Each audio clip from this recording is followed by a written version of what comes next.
This is a Geek Leader.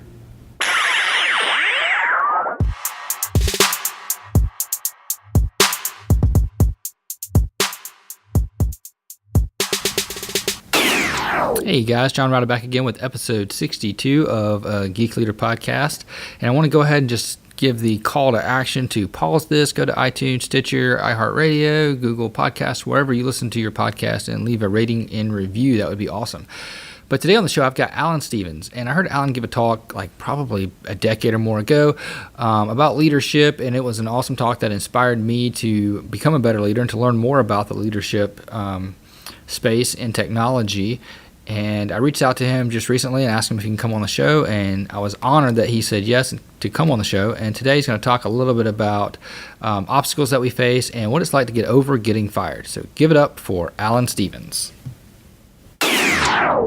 Hey everyone, today on the show we have Alan Stevens. Alan, if you could tell the audience just a little bit about yourself and how you got started in technology and what you're doing today. Sure. So technology, IT and software development is my second career. I actually was trained as a teacher and spent a couple of years teaching, but definitely happy to have found my way here. Feel really lucky to have a career that I really love, and I look forward to getting to work each morning. I don't think most people in the world have that experience. And so I've spent probably the last 2 years, when I have an opportunity, going out talking to people about what I've learned along the way. Mainly these days, I try to talk about what I wish I knew 10 years ago. Yeah. And I know you've been doing a lot with open spaces too lately.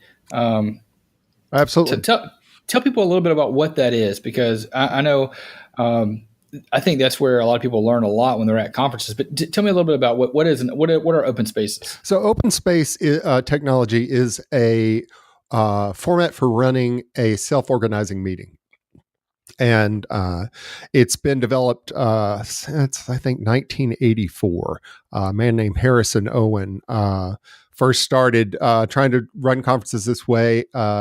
And over the years, he's really developed a lot of principles and ways to make it successful. But success doesn't mean number of participants. It means the depth of and the value of the interactions that happen there. So I act as a facilitator, which doesn't mean that I run the event. It just means that I help get it started and I'm available to people. And so people propose their own topics and they get together to talk about those topics. And I'm just there to help them get together and try to learn and grow together. Okay. So what have you seen come out of these open spaces? I have seen people get really excited about topics that they were already interested in. I've seen them get excited about new things that they learned. And, although I facilitate open spaces at technology conferences, the topics aren't always technology. There was a lady that did a session on homeschooling. And people were really excited about that. Lots of people showed up. And then another young man convened a session on getting your private pilot's license.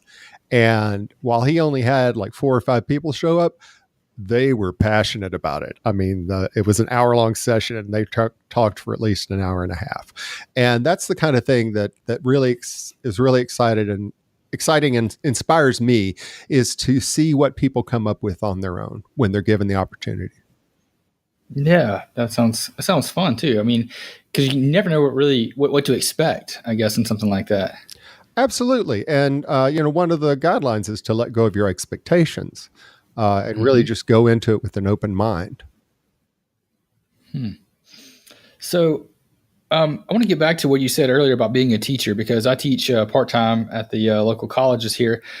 How did you make that shift from teaching into tech?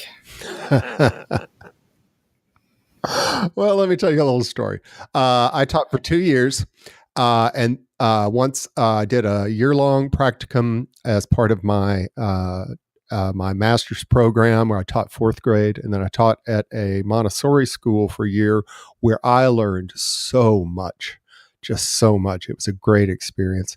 And then I wanted to get get a more better paying job in the local school system. And, one of the ways to break in is to be a substitute teacher. It's like an extended job interview, right? The principal gets to know you, you get a reputation and that kind of thing. So I did this for most of a year.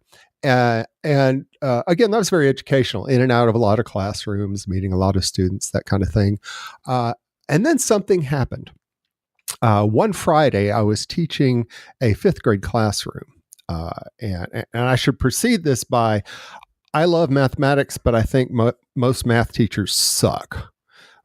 I don't think that they connect with the students that need it. I mean, I don't know about you, but I didn't need a lot of guidance in math. Show me how it works. Okay, I got it.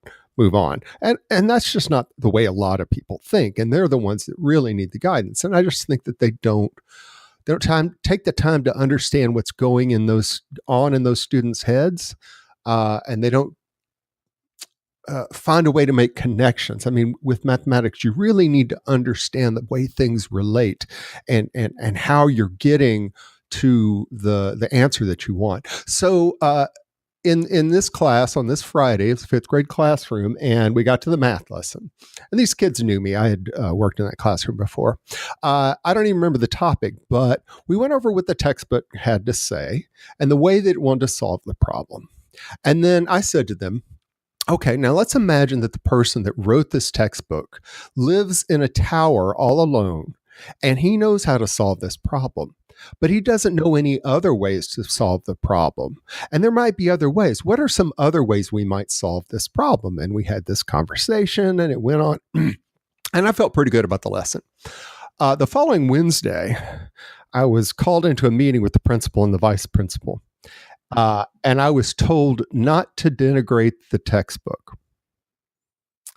Apparently, I was criticizing the textbook, and that wasn't okay. And I walked out of that meeting and went to the secretary and canceled all my future scheduled teaching events and never looked back. Wow. That's one way to do it. I just knew it wasn't for me. I mean, if actually teaching and trying to get kids to learn and think for themselves wasn't what you're looking for, then I don't belong here. And so it took me a few years, and I stumbled. I realized, now you got to remember, I was 30 years old when it dawned on me that I'm up all night working on these computers and literally building my own computers, running Linux. I had a couple of older computers that I would install different Linux distros on. And, it dawned on me that I think this could be a career. And so that was I would turn 30 in June. And shortly before I turned 31, I had a job writing software.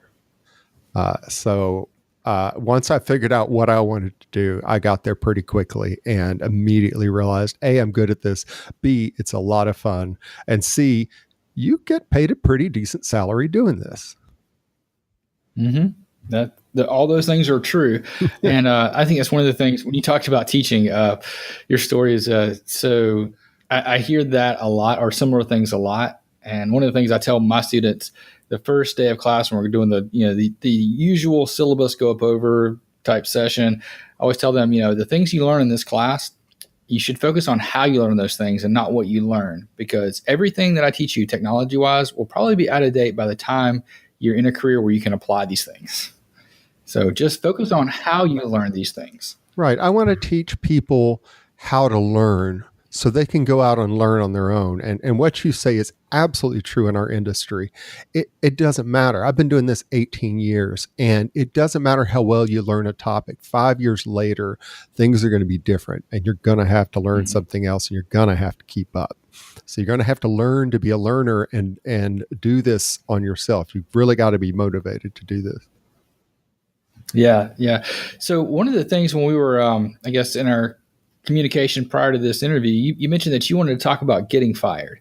So I assume you have a story around this that you would like to share. Sure. I was wondering if you could go ahead and share that. Sure. So, this is a leadership podcast, and, I think leadership is about empowering people. I think fundamentally that's what it comes down to. Helping people reach their potential. Yeah, absolutely. And I think part of that empowering, is giving people the opportunity to succeed and to fail, and give them the tools to do that. Yeah, I've had that conversation several times, and while I've never been in like a management leadership role, there was a point at which I've noticed I was regularly in the technical leadership role, where I owned the architecture and where I was the one helping people understand what's going on in the technology and how we're going to work with it. And so, that's my background in leadership. But one thing I really think about, if you're going to empower people, you have to trust them and they have to trust you. And that means being honest. That means being transparent, because everybody can spot a phony.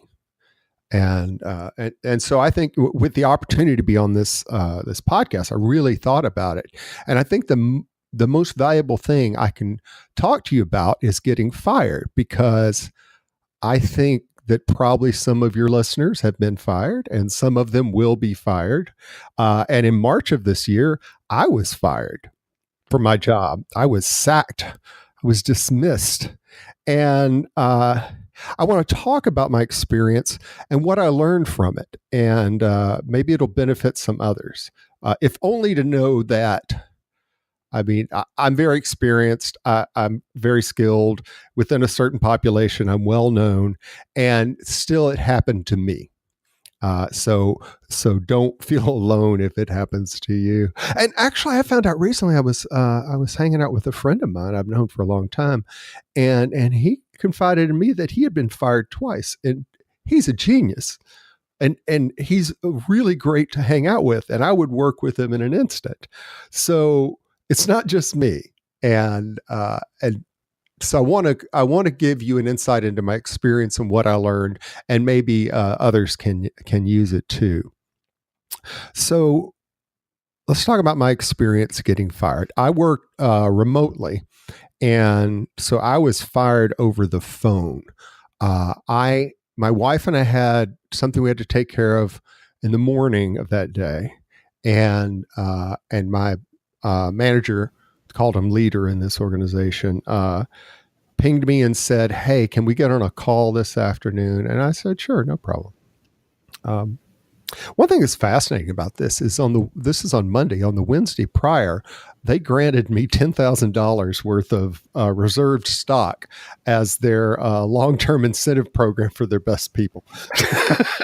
Well, somebody wasn't communicating. Yes, there was some blogging communication there. But one thing that I was really lucky about, because this is something that can be very frightening to your significant other, is I was sitting on the couch on speakerphone and my wife was right there. So we heard it together. And I think that's really, like, people that are fired on site in a private meeting, that's much harder. I was able to get off the phone and talk to her about it, what she heard and what we both thought about it. And it was a shock, but it wasn't frightening, and I wasn't angry.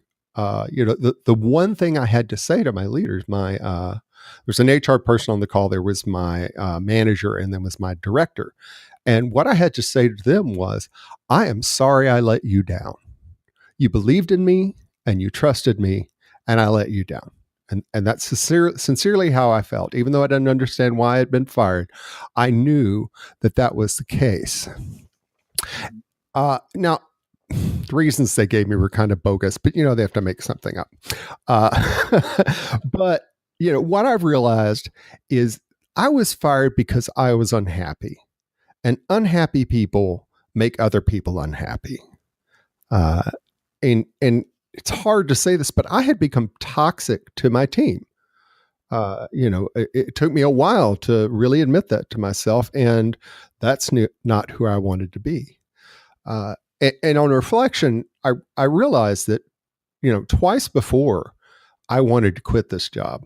And, I talked to my wife about it and that kind of thing. And I didn't, primarily for one reason, that I loved my coworkers so much They were so great to work with. And I just didn't want to leave them. But in the end, because I didn't take care of my own happiness, I had to leave them anyway. And that's a powerful lesson to me. And the one of the things that I've learned is that I'm responsible for my own happiness. If I'm unhappy, I'm unhappy. Nobody has to be at fault. It's not that the team is broken in or the company is bad or what have you. From my experience, I'm unhappy, and I really need to evaluate that. And it doesn't mean I need to leave the company, but I definitely need to take that seriously. And so that was a big takeaway from me, that I'm responsible for my own happiness. And there's kind of an irony in this, that I had back in 2010, I left a job at a great company with great coworkers because I was unhappy and I knew it. And later I want to talk about obstacles, but there were some obstacles that were in my way that were big enough that I couldn't do anything about, that I was never going to be happy coping with that. So I really think that we need to be more conscious. I certainly need to be more conscious and take more responsibility for my happiness, because I realize now that's what happened. And I take full responsibility for it. And there are no villains here. Everybody in that company is great. The company is great. Something I like to say is that companies are like families. They're all dysfunctional, but some of them are loving. And this was a very loving company, great company. I would recommend, if you ask me if you should work there, I would say absolutely yes, because you're probably going to have a different experience than me.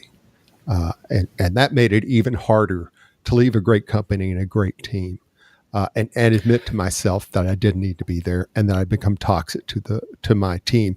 And I hope you can see that these are very hard lessons to learn, but I'm very grateful that I learned them regardless of how it came about.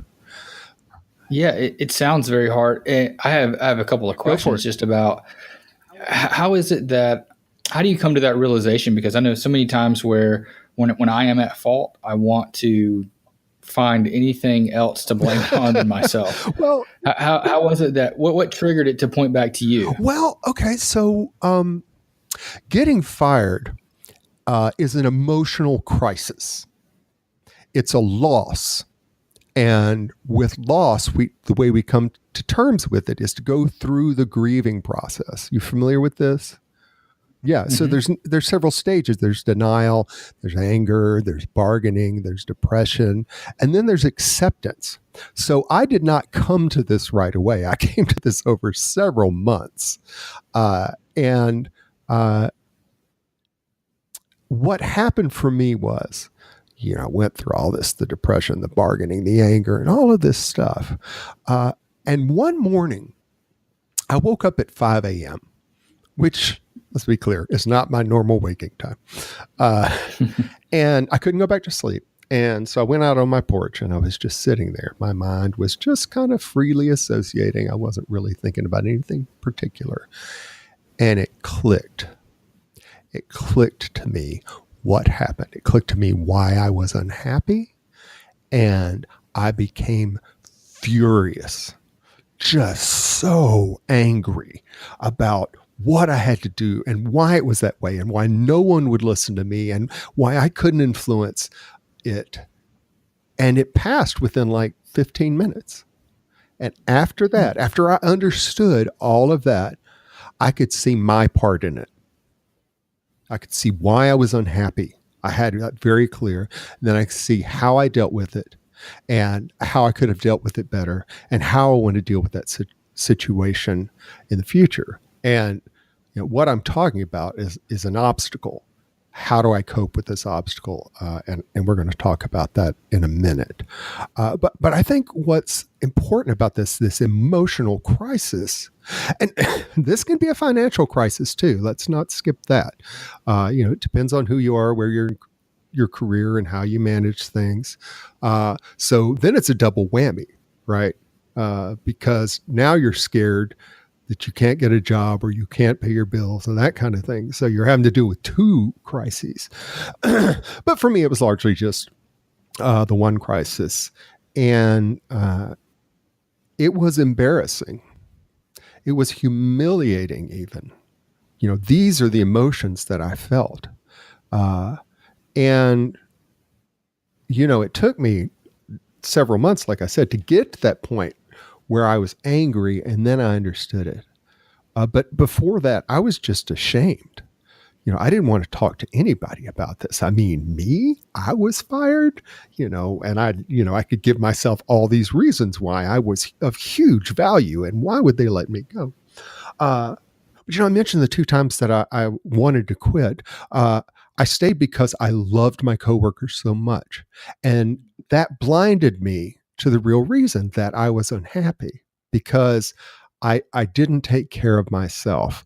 And as a result, I ended up in all of this emotional turmoil. And one thing that's very important, I think, for people to understand, it was for me when I got it, that I felt like a failure because I had failed. But a failure doesn't define me. It's not my identity, right? It's just really an objective fact. This happened. There are causes for it. There are consequences for it. There are things you can learn from it. And it doesn't define me. But it felt like it for a while, feeling like a failure and ashamed and all of that. I didn't want to talk to anybody about it. I talked to my family, but largely I didn't talk to anybody else. And I realized that wasn't healthy. I needed to talk to some people that would give me positive regard, even though this happened to me, and that I could trust. And I figured out that every 2 weeks I get together, I kind of host this get together called Developer Beers. And the guys that come there have known me for years, and I certainly have their respect, and I respect them. And so I started telling them. And that was very helpful because they were surprised, but it didn't lower their opinion of me. And I needed that. In fact, one of them, my friend, Jeff Meseroff, I told him this, and he paused for a moment and he said, "Congratulations." And the funny thing about this is that's what I've said for years to people that have gotten fired. Because I would say, congratulations, now you can go on to something that's going to make you happy. And I needed him to mirror back to me what I've said to others. So that's kind of that story of how it happened and how I felt and what I went through to get past it. And these days it doesn't have the emotional control over me that it did. I mean, to the point where I'm willing to talk to you on this podcast and other people are going to hear about it. And I'm totally fine because, like I said, it doesn't define me. So that's what got me through it. That's what I experienced. And that's part of what I hope will be useful to other people when they go through it. Do you think people, and maybe you were doing this too, you were identifying with, you had that identity, what do people call it? The identity mindset that I am this thing, and when I get fired, I lose that identity. Oh, absolutely, right. I'm a senior software engineer, yada, yada, yada. People rely on me and I know what I'm doing and they have to listen to me and, and I'm part of this team and I'm part of this company and, those, I would definitely use those things to define myself. So you mentioned that you weren't happy and you couldn't leave because you didn't want to hurt other people on your team. Do you know what it was that was making you unhappy? Absolutely. So let's talk about obstacles, and then we can talk about why that was a problem for me. So, and I mentioned that companies are like families, right? They're all dysfunctional. So, there's always going to be things you have to deal with. So let's not be overly idealistic here. You're going to have to cope. So I think there are 4 kinds of obstacles. The first is ones that you can influence. And that doesn't mean you remove them completely, but if you have the ability to influence and make progress with it and change that situation, even if it happens slowly or partially, you feel empowered and it becomes much less of an issue for you.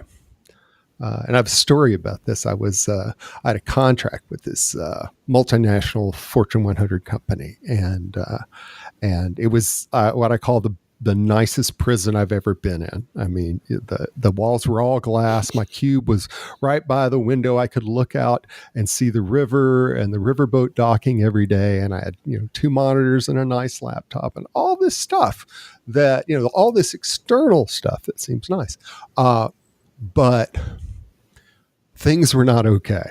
I mean, from day one, I realized, oh wow, I can't believe people would do this to themselves. And, by the second week, I just wanted to leave. I mean, because I was sitting in my chair staring at the door thinking, I can just walk out that door and leave this behind me. But it turns out I'm an adult, and I called a meeting. So I had my team lead and my manager in this meeting, and my manager comes in and he said, okay, why are we here? And I said, your process is batshit insane. And he paused for no more than like 10 seconds. And he said, well, that's why we brought you in here. What are you going to do about it? Game on.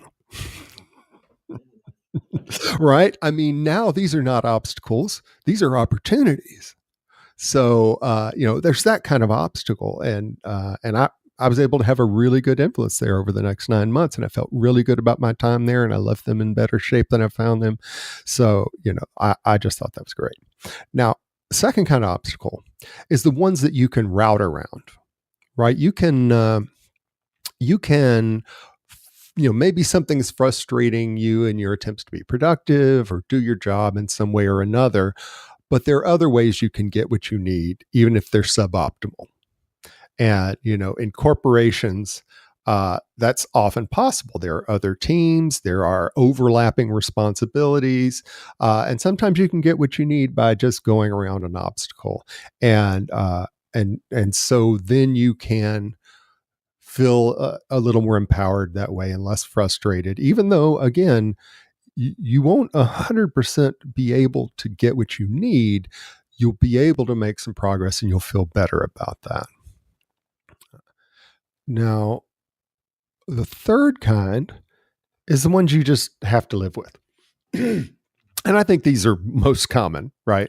There are just things that you don't like and would never agree to willingly. But again, don't be overly idealistic and pick your battles, right?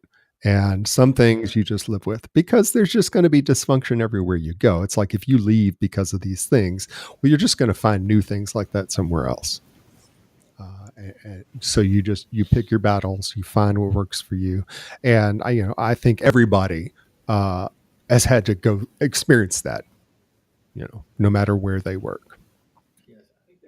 Yes, I think that picking your battles, I always try to think of what is the ROI of fixing this obstacle? What is the return on investment? Is it worth it or not? If I raise this issue and I keep pushing it, am I going to get anywhere? And, and I'm going to burn, my emotional capital or what have you on this issue when I might be able to have greater influence if I choose other things to work on.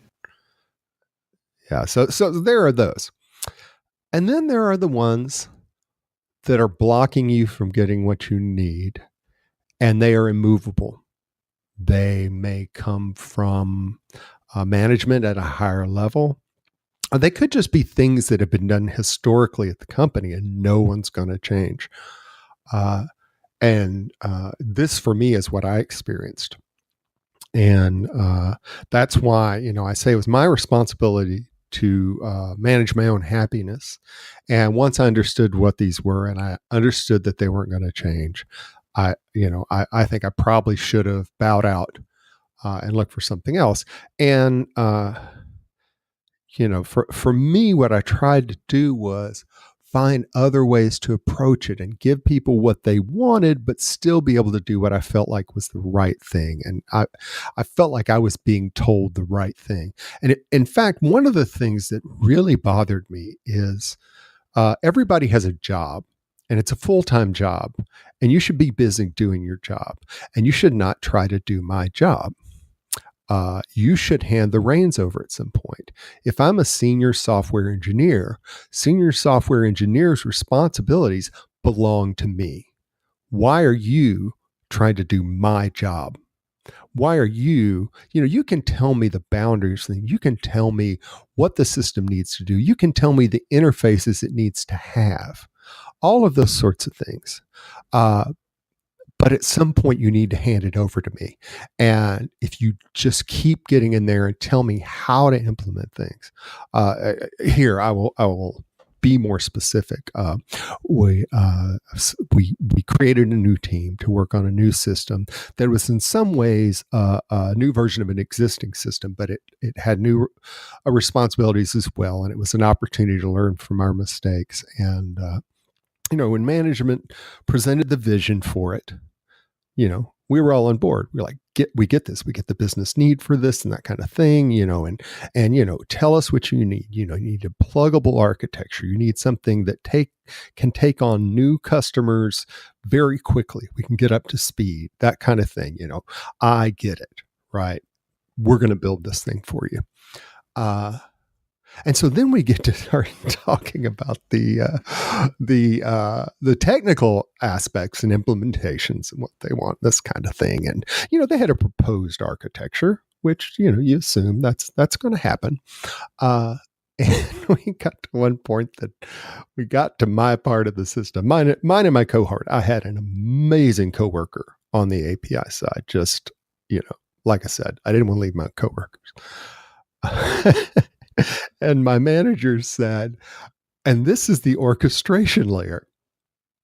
And I said, what? WTF? What are you talking about? No, this is orchestration layer. I said, okay. If this is an orchestration layer, it needs to have A, orchestrators, and B, something they orchestrate. And I got nowhere with this. And I was like, look, names matter. Words need to come out of the business domain and not be imposed on them. And they didn't want to hear my DDD BS, right? They just wanted me to build an orchestration layer. And I'm like, it's my job to tell you what this looks like.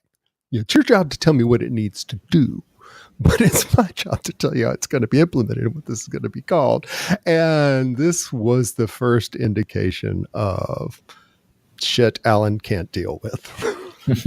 Because it went on from there and nobody let up. You need to have orchestrators. You need to have this. And I was like, this is just an API. I don't even know what you're talking about.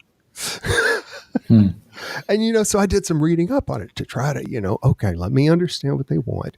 And orchestration is an enterprise architecture level concept. Do you follow what I'm saying there? Yeah. Yeah. I mean, you've got disparate systems and they need to work together. It's common in talking about containers, right? Because you're bringing up containers and you're shutting them down. And, there's a lot of things, variables going on there. I was just building an API. And the fact that they didn't trust me, 18 years of experience, they didn't trust my coworker, 22 years of experience. We both built multiple APIs and maintained others. We knew what we were doing. And you're trying to tell us what this looks like and how it's going to do. And so I'm kind of in the bargaining stage, right? They would want to do architectural reviews and we had a diagram and we'd talk about it. We'd say, okay, maybe if we did this, they'd be happy.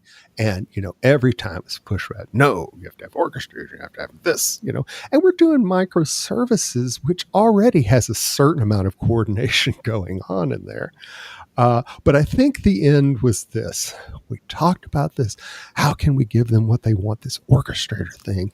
And we came up with the idea of using a proxy. not a web proxy or anything, but an actual proxy inside of our application, which in a sense orchestrates and can run from configuration, so they could modify it, without a code change. And when we showed that, the room was dead silent. And I was fired within 2 weeks after that. So it wasn't the good kind of silent, huh? No. And, I knew before then this was never going to go anywhere, but, I tried and tried. And, I should have just bowed out. But, that's the kind of thing that's the obstacle I had to deal with. I could not change this, right? I tried all kinds of ways. I had my manager, after we had a back and forth in one of my reviews and I got some negative feedback, I said, well, you don't understand what I'm talking about. I'm talking about domain-driven design, and you don't even know what that is. So you can't even understand what I'm saying. He said, well, how do I learn it? I said, watch this video course. And he did. And he actually started doing some domain diagrams and that kind of thing, which, man, I totally appreciated. But he still insisted we have an orchestration layer. And one time he said, well, that's what people call it these days. And I'm like, we're not going to name our system based on what's popular. So, this is an example of an immovable obstacle that, I tried to do a good job of dealing with, but I don't think I really did. I think next time I run into something like that, I'm going to try a few approaches. And if we don't get anywhere, then, I'll find somewhere else for me to be. And, I'll let them, it's their company, they're higher level than me. And, if this is what they want, then someone else needs to implement it, not me. So what would you have tried differently if you had the opportunity to try something differently before bowing out? I don't think there was anything else to try. And that's why I say it falls into the domain of an immovable obstacle. It was not something I could influence, although I tried. And it was something that was personally intolerable to me. The idea that you can't let me do my job. In fact, you're actively interfering with me doing my job. And after trying various things, I should have said, you know what, enough. This is not going to get anywhere. And, I'm going to go and spend my energies somewhere else. Kind of like you said, pick your battles. It's like, you know what, I'm not going to fight this battle anymore. Yeah, I think some people have just different takes. I know that I've worked with people that they almost needed and wanted to be micromanaged, whereas other people, and me including, can't stand it.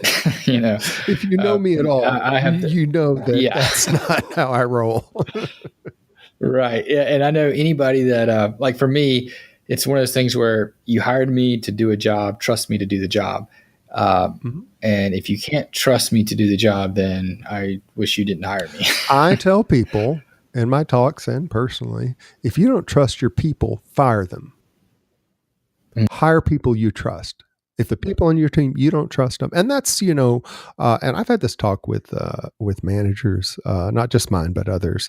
And, I'm like, you will never know the potential of an employee until you hand off responsibility to them. You will never know the ones that excel beyond their role and beyond your expectations. You do that. And you will never know the ones that need help. They need training, they need mentoring, they need whatever, or they're in over their head. But you can't know that. If you're micromanaging people, they can't even show you that, because someone who is in over their head can rely on the crutch of you just telling them what to do.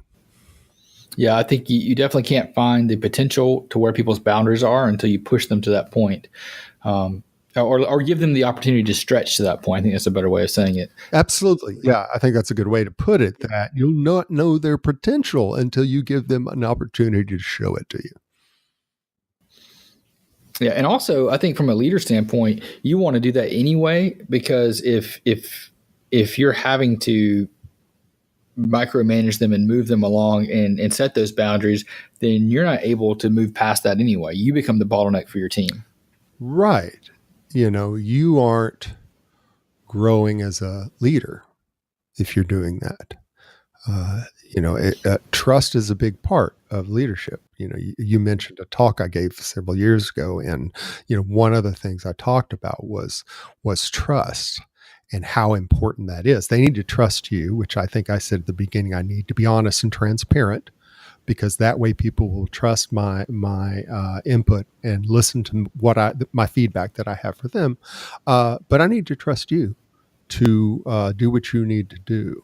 And if you can't do that as a leader, maybe that's the next step of your evolution and your maturation. Yeah. No, I think that's so one of those hard things, because you kind of feel like as a leader, like if I trust you, it could backfire on me in my career. But if I don't trust you, then I can't let you do your job, which won't help me in my career. Exactly. Right. So what message would you have to leaders that that may be leading a team and don't necessarily fully understand all that their team does? So like, for example, in my current role where I used to be a manager of a web and mobile development team. Now I'm an IT director. So I kind of have different teams underneath me. And some of those teams I don't have, direct experience working in. Mm-hmm. What would you say as advice to someone like me who may not have as much experience as people on my team? How can I lead those people? Ask, don't tell. I think that's very important. Ask, don't tell.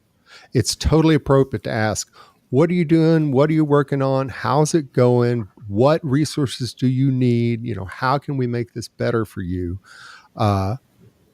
And they'll tell you, especially if they trust you as a leader, they'll tell you the honest truth. Because they want to be a success. They want their team to be a success. They want the company to be a success. I think fundamentally software development, the goal of it is to help people. And if we're not helping people, we're not being successful. And if we're not delivering software that meets people's needs and help them do their job better or save them money or whatever that is, we're not being successful. And we know that. And so we want to get to that point.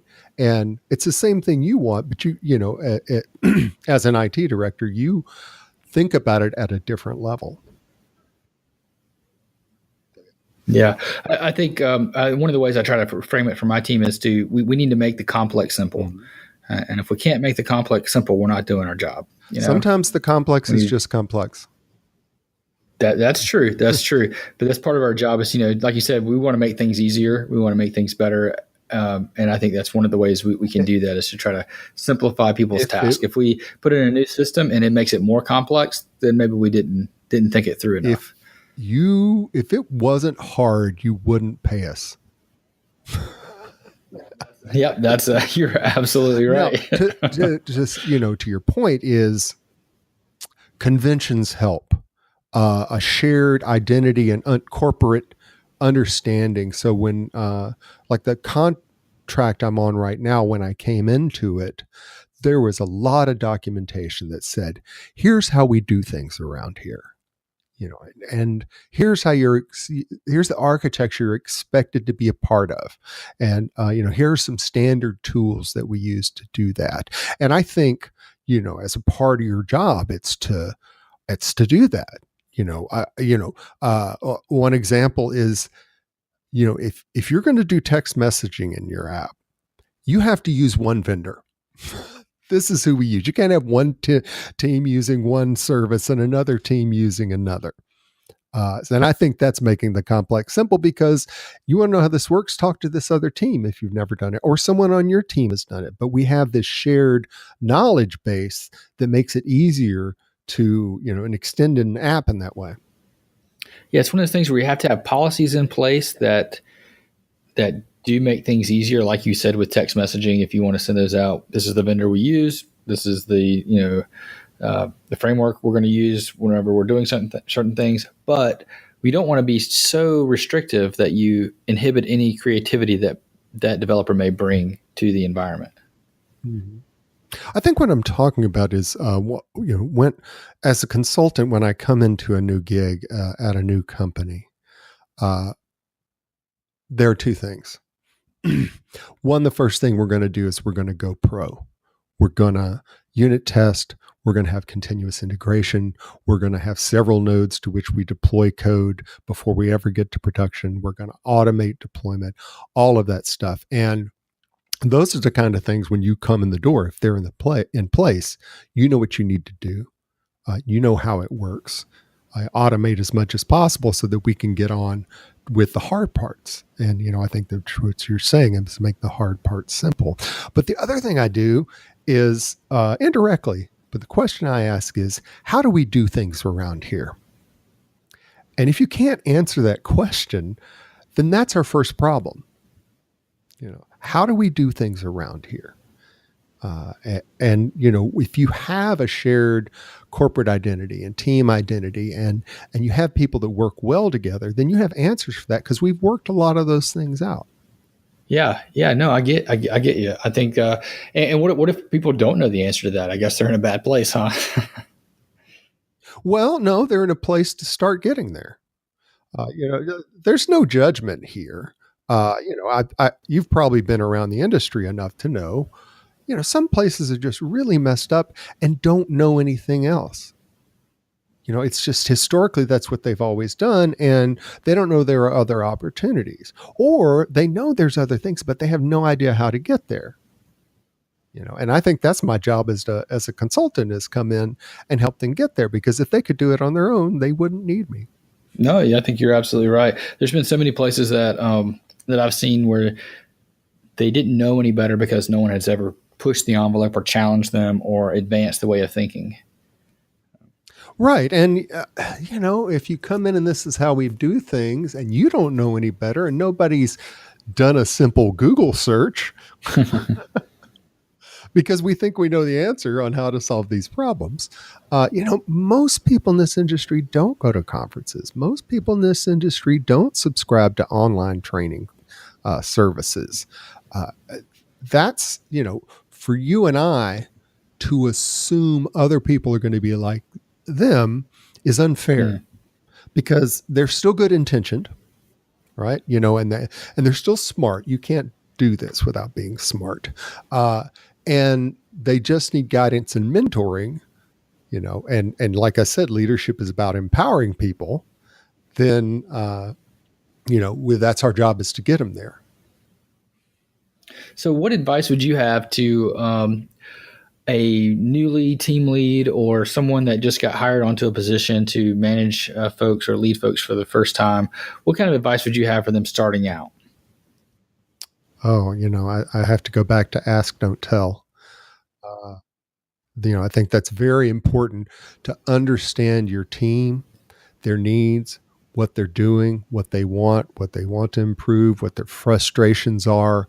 And some things are easy wins, and you build a lot of credibility and goodwill if you can come in and find out what those things are. And, frankly, if you get people second monitors, that's one of the cheapest things you can do. Compared to the salary of a developer, that's nothing. Yeah, if you save them 1 hour a year, you pay for that monitor. Exactly. Yeah, I used to run an office, and I could justify it by, if this lets me bill 4 hours more a month, I pay for it. Yeah. And anything beyond that is gravy. And the idea being, I'm nobody can interrupt me. I'm in my own place. I'm totally in control. That kind of thing. I certainly should be more productive in that environment. So, so I'll give you an example of something that I experienced. I started this new gig. Great company. I was so excited to be there. And, first day, what do you need? We'll order what you need, yada, yada, yada. And I wanted a good keyboard tray, about $150. Really, it's the keyboard tray that's sitting in my lap right now. And my director said, do you have, a health need that you need this? And I'm like, no, I just need it. It's ergonomically correct. And he said, well, I can't justify it then. So what happens? My keyboard sits on top of the desk. My wrists sit in an unnatural, unhealthy position, and I get tendonitis to the point I can't turn a doorknob. And now I have to get physical therapy that costs the company a lot of money. And you know what they did eventually? They bought me the damn keyboard tray. How easy is it to spend $150 on a new developer to make him really happy? You know, that was bad economics. That was the wrong battle to choose. Yeah, I want to bring this a little full circle when you talk about happiness. What are some things that we can do? You mentioned just spending that $150 up front and getting them that keyboard, making them happy. That can we do to help our team be happier so that they don't, fall into what you fell into and into that toxic environment. What are some things we can do? Yeah, and even if it's not toxic for everyone, it can be toxic for one of your developers. And like I said, understanding what they want, what they need, where they want to go in their career.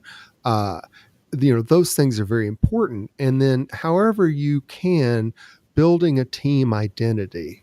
And I don't have any specific solutions for that. We are a team. We work together. And I'm proud to be part of it. And it is part of my identity, at least at work. I think that's really important because then, you trust one another and you help one another, and things are less petty because we're all in this together. I am sure there's tons of reading to do on that topic. But, what does your team need? What do they want? Where do they want to be? Those kind of things. I think the answers to those questions are going to start leading you into that direction of how can we be a real team?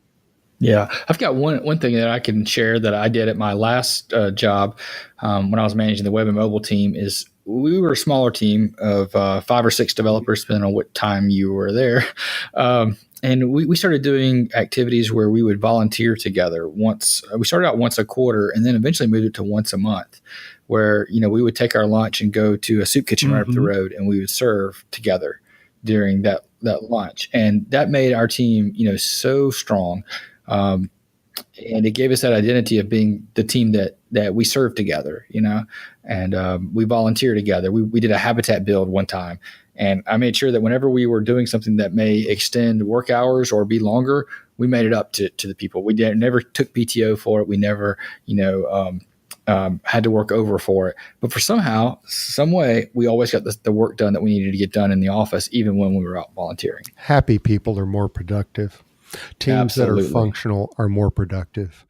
You definitely built that shared identity, and you didn't do stupid team building exercises. Those never. They're just annoying. No, I think you're absolutely right. A lot of those activities rarely work.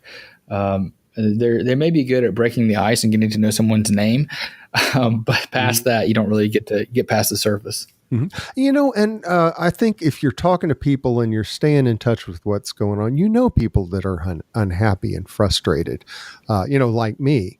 I think my leaders knew that. I know my leaders knew that.